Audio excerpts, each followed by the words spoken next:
नमस्कार दोस्तों। आपके अपने YouTube चैनल पर सभी लोगों का स्वागत है।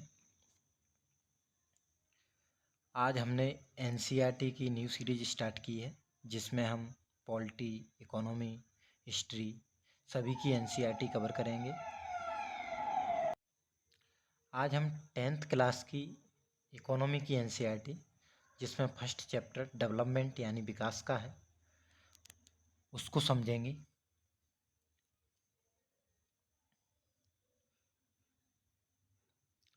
देखिए, फर्स्ट चैप्टर का नाम है विकास यानी डेवलपमेंट। हम पढ़ते हुए चलेंगे, जहाँ जहाँ भी हमें समझने की आवश्यकता हम समझते हुए चलेंगे, कंप्लीट करेंगे। विकास अथवा प्रगति की धारणा हमेशा से हमारे साथ है। हमारी आकांक्षाएं और इच्छाएं कि हम क्या करना चाहते हैं और अपना जीवन कैसे जीना चाहते हैं, इसी तरह हम विचार रखते हैं। पहला पेज है वो विकास के बारे में सामान्य समझ दी गई है। पढ़ते हुए हम ओवरऑल समझ लें। इसी तरह हम विचार रखते हैं कि कोई देश कैसा होना चाहिए, हमें किन अनिवार्य वस्तुओं की आवश्यकता है, क्या सभी का जीवन बेहतर हो सकता है, लोग मिलजुल कर कैसे रह सकते हैं, क्या और अधिक समानता हो सकती है। विकास इन सभी प्रश्नों पर विचार करने और इन लक्ष्यों को प्राप्त करने के उपायों से जुड़ा है। यह काम जटिल है और इस अध्याय में हम विकास को समझने की प्रक्रिया शुरू करेंगे। आप उच्च कक्षाओं में इन मुद्दों को अधिक गहराई से सीखेंगे।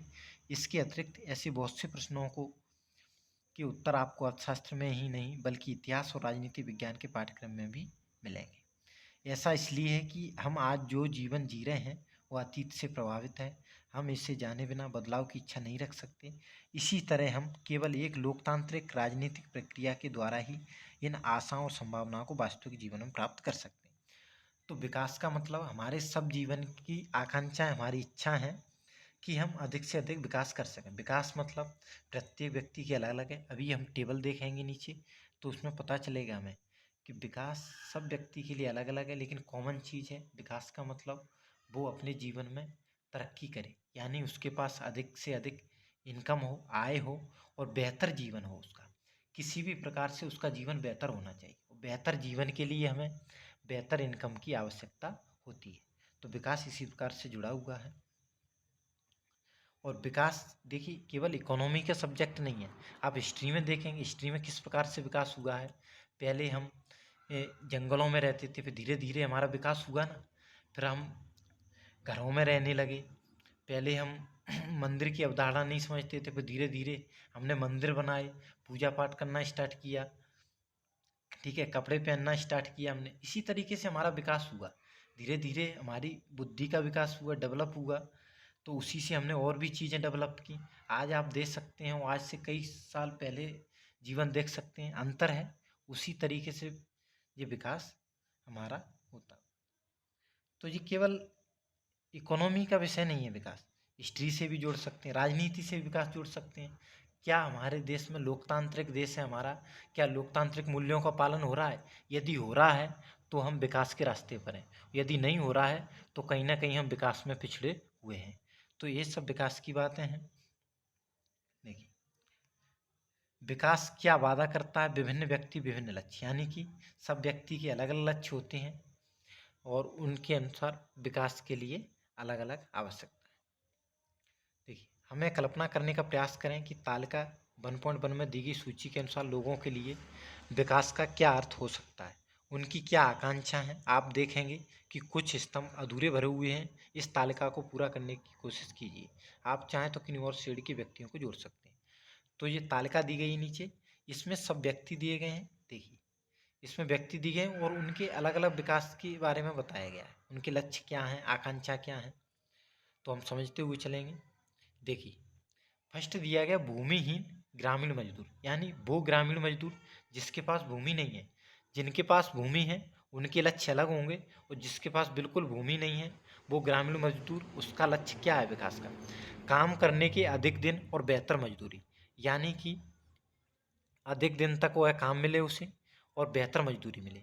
स्थानीय स्कूल उनके बच्चों को उत्तम शिक्षा प्रदान करने में सक्षम, कोई सामाजिक भेदभाव नहीं, और गांव में भी वे नेता बन सकते हैं।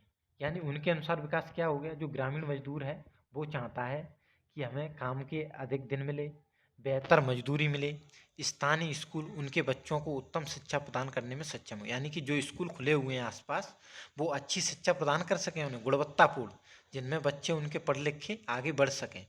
कोई सामाजिक भेदभाव नहीं, यानी कि समाज में जहाँ वो रह रहे हैं किसी भी प्रकार का उनके साथ भेदभाव नहीं होना चाहिए। ऐसा नहीं हो जाति के आधार पर, धर्म के आधार पर उनके साथ भेदभाव हो।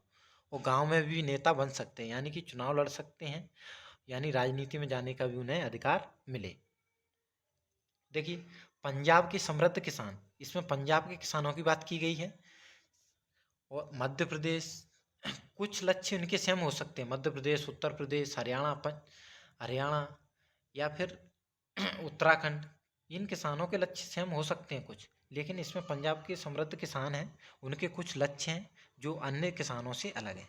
जैसे किसानों को उनकी उपज के लिए ज़्यादा समर्थन मूल्यों और मेहनती और सस्ते मजदूरों द्वारा उच्च पारिवारिक आय सुनिश्चित करना, ताकि वे अपने बच्चों को विदेशों में बसा सकें। तो पंजाब के समृद्ध किसानों की बात की जा रही है, तो ये चाहते हैं किसानों को उनकी उपज का ज़्यादा समर्थन मूल्य मिले। अभी जो पंजाब हरियाणा में जो आंदोलन हुआ था वो समर्थन मूल्य को लेकर ही हुआ था। तो इसीलिए ये पंजाब के किसान चाहते हैं कि हमें, पंजाब में चावल ज़्यादा होता है, गेहूँ होता है उसके बाद, तो गेहूँ और चावल का अधिक हमें एमएसपी मिले, समर्थन मूल्य यानी एमएसपी। और मेहनती और सस्ते मजदूरों द्वारा उच्च पारिवारिक आय सुनिश्चित करना, यानी कि मजदूर मिलें, मेहनती मिलें और सस्ते भी मिलें, जिससे क्या है उनकी बचत होगी और आय उनकी बढ़ेगी, ताकि वे अपने बच्चों को विदेशों में बसा सकें। और पंजाब हरियाणा वाले लोग विदेशों में भेजते हैं बच्चों को पढ़ने के लिए। तो ये पंजाब के किसानों की बात की गई। जब किसी गरीब किसान की बात होगी, समृद्ध नहीं होगा, तो उसकी बात होगी कि उसे सही तरीके से उसकी जो प्रोडक्ट पैदा हुआ है उसका अच्छा मूल्य मिले, ठीक है, और उसके कृषि से संबंधित जैसे सिंचाई के लिए सुविधा हो, बिजली हो, इन सभी लक्ष्यों को देखेंगे। अगर अन्य किसानों की बात करेंगे हम, तो किसान जो खेती के लिए केवल वर्षा पर निर्भर है वो क्या चाहेगा कि अगर वर्षा नहीं होती है तो उस समय सरकार क्या कर सकती है, तो उसके लिए सिंचाई के लिए व्यवस्था कर सकती है नहरों के द्वारा। भूस्वामी परिवार की एक ग्रामीण महिला, जो भूस्वामी परिवार है जिसके पास भूमि है, वो उस परिवार की ग्रामीण महिला क्या चाहती है, वो चाहती है कि जो भूमि है उसमें उसे भी हिस्सा मिले। शहरी बेरोजगार युवक ये क्या चाहता है कि उसे रोजगार मिले शहरों में और जिससे उसकी आय बढ़ सके। तो इनके लक्ष्य से मतलब मूल लक्ष्य इनका एक ही है कि उनकी आय बढ़े जिससे वो विकास कर सके। शहर के अमीर परिवार का एक लड़का क्या चाहता है